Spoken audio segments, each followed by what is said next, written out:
Welcome to Life Stories. Imagine spending 40 years of your life pouring everything into a family that doesn't even see you anymore. You cook, you clean, you sacrifice. And then one day, after all of that, they look right past you. Your husband replaces you with an old flame. Your grandson chooses her over you, and you're left standing in the kitchen, wondering how you became invisible. This isn't just a story about betrayal. It's about the moment when you finally wake up and realize you deserve more. But here's the twist. It's never about the money or the fame. It's about reclaiming your own life, on your own terms. Stick around. You won't want to miss what happens next. It was the kind of party Margaret used to dream about hosting. A house filled with laughter, the scent of buttercream and roasted garlic blending in the air. A birthday crown perched on her grandson's head as pop music thumped softly beneath the chaos. Liam had just turned 6. He was charging around the living room, a plastic sword in hand, dressed head to toe in a knockoff night costume from Target, yelling, "For the kingdom," like a battle-hardened hero. His parents, Heather and Jason, sat cross-legged on the floor beside the gift pile, oohing and eyeing at each unwrapped toy with the practiced enthusiasm of adults who no longer felt wonder. Tom, Margaret's husband of 40 years, lounged deep in the couch cushions with a beer in one hand and a dinosaur toy in the other, making growling noises to get a smile out of Liam. His laugh was effortless, warm even. You'd never know, looking at him, how skilled he was at turning off affection like a switch. Margaret was in the kitchen, of course. The stovetop hissed behind her, pots clanging, steam curling toward the ceiling like tiny ghosts. She moved quickly, rhythmically, sautéing, slicing, stirring. The kitchen door stayed closed, not because she needed quiet, but because she didn't want to see the party through a glass wall of servitude. She didn't want to watch joy happen without her. Earlier that morning, on a whim, she'd bought a scratch-off ticket at the gas station. Something small, she told herself, for Liam's birthday. For luck. She scratched it in silence while the beef stew simmered. The numbers came up. $10,000. She stared, blinking, checked the code 3 times on the official website. It was real. And in that moment, something in her shifted. It wasn't about the money. It was the thought, radical and terrifying, that she could leave. That she didn't have to die in this kitchen. That maybe, just maybe, this was her sign. She hadn't told anyone yet. She wanted to surprise them at dinner. Maybe a little announcement after dessert. "We're taking a family trip," she'd say. Or, "I finally get to fix the upstairs window." Something gentle, something joyful. But before she could plate the last dish, Liam burst into the kitchen, red-faced and fuming. "You forgot the cake!" he shrieked. "I don't want your food anymore." And before she could respond, he grabbed a full cup of cherry soda and hurled it. It hit her square in the chest. Sticky, cold. She stumbled back, gasping, slamming into the cabinet. The cup clattered to the floor and cracked in half. Outside, the laughter didn't stop. "Tom," she called. "Tom, I need a little help." Nothing. The party continued without a pause, like she was background noise. She stood there, drenched in syrup, the shock blooming across her ribs, and suddenly the winning ticket in her apron pocket felt like a lifeline, like a match pressed against wet wood. She didn't cry. She just changed. 3 hours later, the dining table was set. The kitchen, a battlefield. Her hands were raw from chopping, her spine aching, but her expression was composed. She stepped out to call them in. That's when she saw her, a woman seated at the far end of the table, right next to Tom. Late 60s, perfectly highlighted hair, a lavender scarf, pearl earrings, polished, relaxed. "Elise," Margaret whispered. Tom didn't even look up. "There you are," he said, voice sharp. "Took you long enough. People are starving." Margaret's heart dropped into her stomach. Elise Harper, Tom's high school flame, the girl he'd drawn in the margins of his notebooks. The one who moved away and got married, and now she was here. Margaret's eyes flicked to Elise's hands, resting on the table, her fingers close to Tom's. Too close. Tom smiled warmly and spooned ribs onto Elise's plate. "She's not great at a lot of things," he said casually, "but Margaret sure knows how to cook." A quiet laugh followed. "Elise's." The sound felt like a scalpel. Margaret said nothing. Not yet. Then Liam stood up, his mouth covered in frosting. Grandma was sneaking food in the kitchen, he shouted proudly. That's why we were starving. The table roared with laughter. Heather grinned and ruffled Liam's hair. Noah, that's not true, Margaret said, trying to stay calm. I haven't eaten a thing all day. Tom slammed his hand on the table. He's 6, Margaret. Let it go. Margaret looked around. Not one person made eye contact. And then, as if rehearsed, Liam turned to Elise and whispered, I want Grandma Elise instead. Elise smiled, gentle and triumphant, and opened her arms. Margaret froze. And in that moment, the quiet truth she'd swallowed for decades finally found its voice. She looked at Tom, at the family she had fed and nurtured, and stitched back together again and again, and said clear and even, Tom, let's get a divorce. He laughed. Margaret, don't be dramatic. No, she said, don't confuse clarity for drama. And as silence fell over the room, she reached into her apron pocket and clutched the winning ticket like a talisman. Not because she needed the money, but because for the first time in her life, she knew she was never going back. Would you have walked away after 40 years if no one saw you anymore? What does it take to reclaim your story when everyone else has already written the ending? Margaret turned toward the kitchen, toward herself, and behind her, the birthday candles kept burning. But the light was no longer for them. It was hers, to be continued. The hallway was colder than Margaret remembered. Not just from the autumn wind that crept through the cracked windows, but from the way the air had changed, denser now, like it was holding its breath. She stood there for a beat, watching from the shadows as Tom poured Elise a glass of wine from the good bottle, the one Margaret had been saving for Thanksgiving.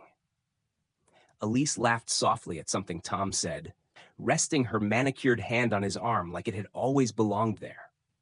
Her scarf was draped just right, her earrings catching the light. She looked like a woman who had already unpacked. Margaret's fingers twitched.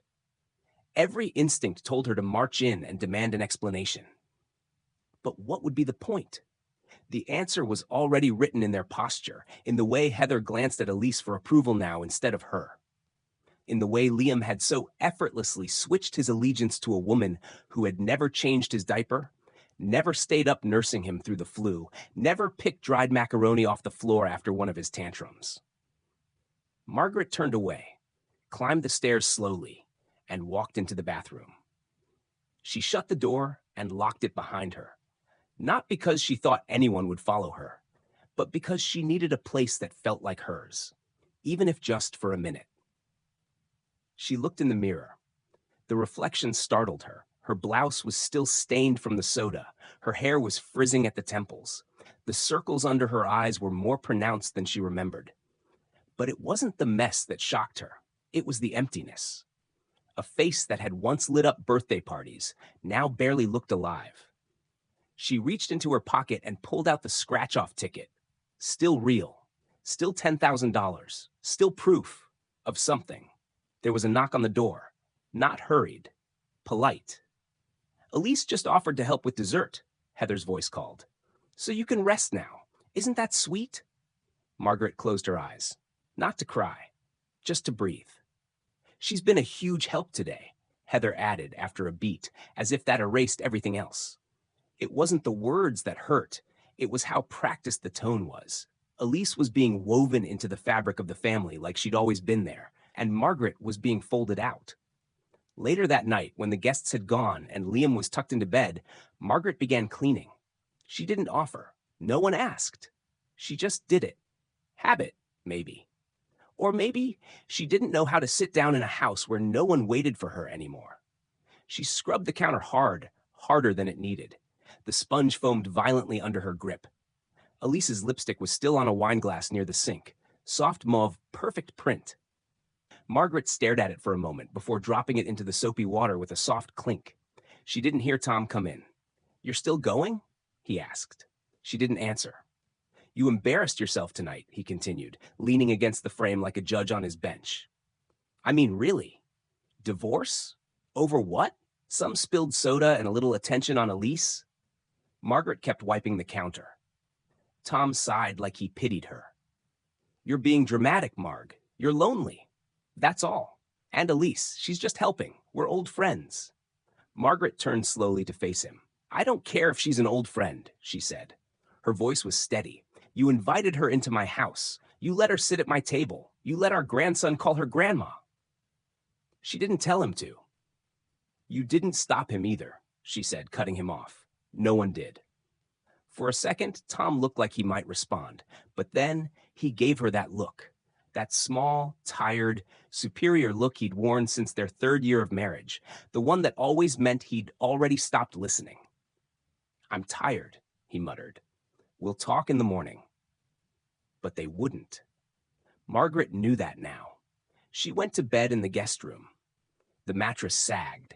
The comforter was thin, but for once, she didn't feel like she was trespassing in her own home. She curled up, her back to the door, the lottery ticket tucked under her pillow like a secret waiting to bloom. But sleep didn't come. At 3:17 a.m., the sound of hushed voices drifted up from the living room. She got up quietly, crept down the hall, and stood at the top of the stairs. Tom and Elise were on the couch, candles lit, wine half drunk. Her head rested on his shoulder. I always wondered, he said softly, stroking her hand, what it would have been like if I hadn't let you go. Margaret felt the world tilt beneath her feet. Elise lifted her head, smiling up at him. Well, maybe now you don't have to wonder. He leaned down and kissed her. It was not the kiss of an old friend. Margaret didn't gasp, didn't cry. She just turned around, climbed back into bed, and stared at the ceiling until dawn. At 7 a.m., she packed a bag. 2 shirts, 1 pair of jeans, the ticket, a pair of walking shoes. She left a single note on the table. Thank you for reminding me I still exist. What would you do if you realized the life you've built wasn't yours anymore? Because Margaret is about to burn the blueprint and start from scratch. Margaret's new life wasn't easy. She woke up each morning in the small apartment above the bakery, the one with the crooked windowsill and the smell of freshly baked bread drifting up from the street below. There were no grand gestures, no applause, but there was peace. For the first time in decades, she felt a quiet kind of strength blooming inside her, a kind of freedom she never knew she could have. The first few weeks were hard. She spent them walking the streets of the small town, feeling like a stranger, and yet a little less lonely with every step. She'd sit by the lake and watch the water ripple, trying to make sense of what had happened, of how she had let her entire life get swept away in the tide of her marriage. She had lost herself in that house, in that family. For 40 years, she'd been the silent pillar, holding everything together. But no one had noticed when she started crumbling. It wasn't until she moved away, until she allowed herself the space to breathe, that she started to find her voice.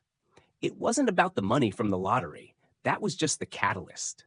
The real change came when she allowed herself to live without apology. For herself. But the silence didn't last. One morning, just a month after she'd left, Margaret was sitting on her balcony, sipping coffee, when her phone buzzed. It was a message from Heather. Liam wants to see you. Please come by. She stared at the screen for a long time, her thumb hovering over the reply. Part of her wanted to say yes. Part of her wanted to go back. For Liam. For the family she had once dreamed of. But she had been down that road before. She had been invisible. She had been silent. And the moment she opened the door to that house, she knew they would expect her to slip back into the same role. Her heart pounded, and she clicked reply. I'm sorry, Heather. I can't. Not right now. It was the first time she had ever said no to them. The weeks passed. Margaret kept busy with her volunteer work, helping the elderly, baking pies for the church. She found a rhythm, a routine, and the quiet joy of knowing that, for the first time, she was doing things because she wanted to, not because someone expected her to. She found herself laughing again. Real, deep laughter. She went on short trips to nearby towns, to the mountains, to the ocean. Every new place she visited was another piece of her story, another chapter in the life she had once feared she'd never have. But even in her newfound peace, there was still a shadow. Tom, Elise, the way they had swept in and replaced her without a second thought, the way they had erased her presence from that house, from her own life. It lingered, no matter how far she tried to run. One evening, as Margaret was leaving the local diner, she saw a familiar car parked outside, a sleek sedan she'd once known well. The windows were rolled down, and there, sitting at the wheel, was Tom. Her heart skipped. She stopped in her tracks, her hand frozen on the door handle. She couldn't decide whether to approach him or to keep walking. And then, before she could make a choice, he called out, "Margaret." She turned slowly, and there he was, older, thinner, but still Tom. The same tired smile, the same weary eyes. The same man who had once made her feel like she was the center of his world, only to shatter it all in a moment. "I've been looking for you," he said, his voice hesitant, unsure. "Can we talk?" She stood there for a moment, watching him, feeling the weight of those years, those silent years, pressing on her chest. But she didn't feel anger. She didn't feel bitterness. What she felt was something else, something she hadn't expected. Pity. "I've been doing some thinking," he continued. About everything. About us." Margaret looked at him, her gaze steady. "What's there to talk about, Tom? You made your choice." "I know," he said softly, "but I'm sorry. I should have never let it get to this point. I should have never pushed you away like that." She swallowed, her throat tight. She could feel the walls she had spent years building around herself begin to crack. The woman who had once begged for his love, for his attention, for his approval was still inside her, quietly pleading to come out. But she wasn't that woman anymore. "I don't need your apology, Tom," Margaret said quietly, her voice firm. "I've lived without it for too long." He looked at her, searching her face as if trying to find the woman he used to know, the one who would forgive, who would go back. But Margaret wasn't her anymore. "I'm happy now," she said, turning her back to him. "I don't need you, and I don't need Elise. I'm done being a backdrop to your life. I'm living my own story now." She walked away from him, not looking back, the weight of his gaze fading into the distance. She didn't need him to understand. She didn't need anyone to understand. The next day, Margaret booked a flight. She didn't know where she was going, only that she needed to go. She arrived in Seattle, where the city lights sparkled like 1,000 stars against the night sky. She stood on the pier, the wind cool against her face, and for the first time she felt something shift inside her. This was her beginning, her second chance. A man stood beside her, his gray hair windswept, his eyes soft with understanding. He didn't ask her to explain. He didn't need to. He just smiled. "Is this your first time here?" he asked. Margaret smiled back. "It is," she said, "but I think I'll stay." And in that moment, everything fell into place. Her journey wasn't about finding love again. It was about finding herself, about learning to love her own life, her own choices, her own story. The journey wasn't over. It was only just beginning. What do you think it takes to finally let go of the past and embrace the future? Do you believe it's ever too late to start over and live life on your own terms? If this story touched your heart, comment 100 below. Let me know where you're watching from. And don't forget to share this video with your friends. Thanks for watching Life Stories.